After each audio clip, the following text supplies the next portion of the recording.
Lorsque vous allez créer une forme de motif sous Illustrator CC, vous allez pouvoir être confronté à la problématique des jointures de votre motif. Donc depuis cette dernière version d'Illustrator CC, ce travail va être réalisé de façon automatique par le logiciel qui va pouvoir vous proposer des motifs avec des coins qui vont correspondre exactement au reste du contour. Donc pour créer un nouveau motif, vous allez devoir dans un premier temps sélectionner l'objet que vous souhaitez justement utiliser. Donc par exemple ici cette petite feuille. Vous pouvez si vous souhaitez la redimensionner si celle-ci est un petit peu trop grande. Donc je vais me placer au niveau des poignets, maintenir la touche maj enfoncée et réduire un petit peu cette petite feuille. Je pourrais d'ailleurs la modifier par la suite. Une fois que cela est fait, je vais maintenant réaliser un glisser-déposer de mon image vers le panneau forme que je retrouve ici. Donc je vais d'ailleurs au passage verrouiller le calque qui se trouve en dessous pour ne pas le bouger. Je clique, je maintiens mon clic enfoncé et je me déplace ainsi vers le panneau forme. Lorsque je vais avoir ici la petite barre bleue qui va apparaître et l'icône du petit plus, je relâche, ce qui va donc ici me permettre de créer une nouvelle forme. Je peux alors sélectionner ici forme de motif. Je clique sur OK pour valider et je vais avoir automatiquement, dans un premier temps, la possibilité de renommer ici ma forme. Je vais l'appeler par exemple feuille. En dessous, je vais pouvoir spécifier l'échelle que je souhaite l'attribuer. Donc, par défaut, celle-ci va être fixe. Ici, je vais pouvoir choisir par exemple la valeur minimum et la valeur maximum que je souhaite attribuer aux dimensions de ma feuille. Je vais conserver 100%. Je peux ici choisir un pas toujours en pourcentage entre chaque feuille. Et en dessous, je vais maintenant retrouver un petit aperçu avec mon petit motif qui est en train de se réaliser. Donc pour mon motif, je vais évidemment avoir besoin de ma feuille qui va apparaître de façon horizontale, de façon verticale. Donc il s'agit ici des deux premières icônes. Mais si je souhaite par exemple créer une petite icône au niveau des angles, donc des coins, lors de l'intersection entre la ligne horizontale et la ligne verticale, je vais en fait devoir me référer tout simplement à cette icône-ci. Donc celle-ci n'a pas encore été générée pour l'instant.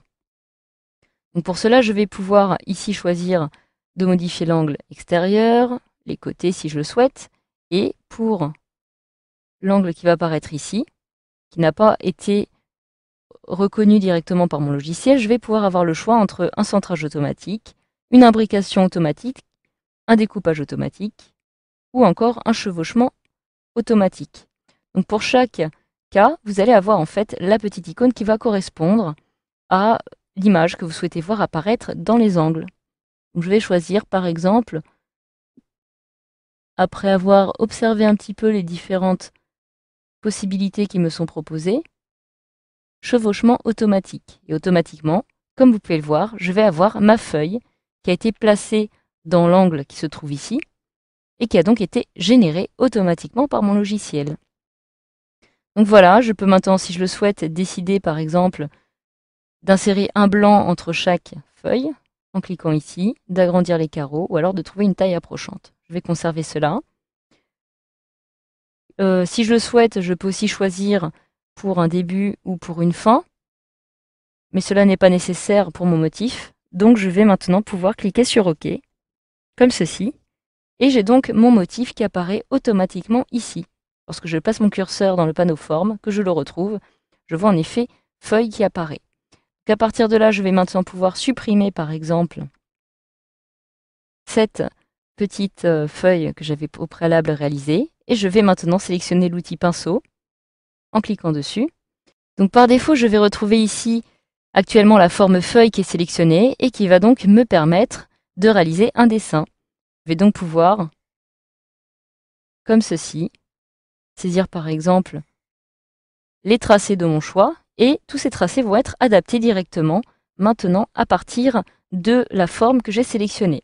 Alors comme celle-ci est un peu grande, je vais faire CTRL Z pour annuler tout cela et je vais maintenant me rendre dans le menu local, puis me rendre dans Options de forme. Donc ici, je vais décider par exemple de réduire un petit peu l'échelle quand même de mon motif. Admettons, voilà, à 12%. Je clique sur OK. Et maintenant, je vais pouvoir, si je le souhaite par exemple, décider d'écrire le texte de mon choix de cette façon. Et à chaque fois qu'il y aura un angle, celui-ci va être réalisé tout simplement à partir de l'angle de motif que j'ai au préalable réalisé. Alors de la même façon, si par exemple je recentre un petit peu mon texte ici, et que je décide d'appliquer une petite bordure, en sélectionnant l'outil rectangle, je vais pouvoir décider d'appliquer mon motif directement sur celui-ci. Et je retrouve bien ici, au niveau des angles, les angles que j'avais au préalable décidé de générer automatiquement. Donc voilà, grâce à ce module, vous savez maintenant désormais comment définir les jointures des motifs que vous allez créer sous Illustrator CC.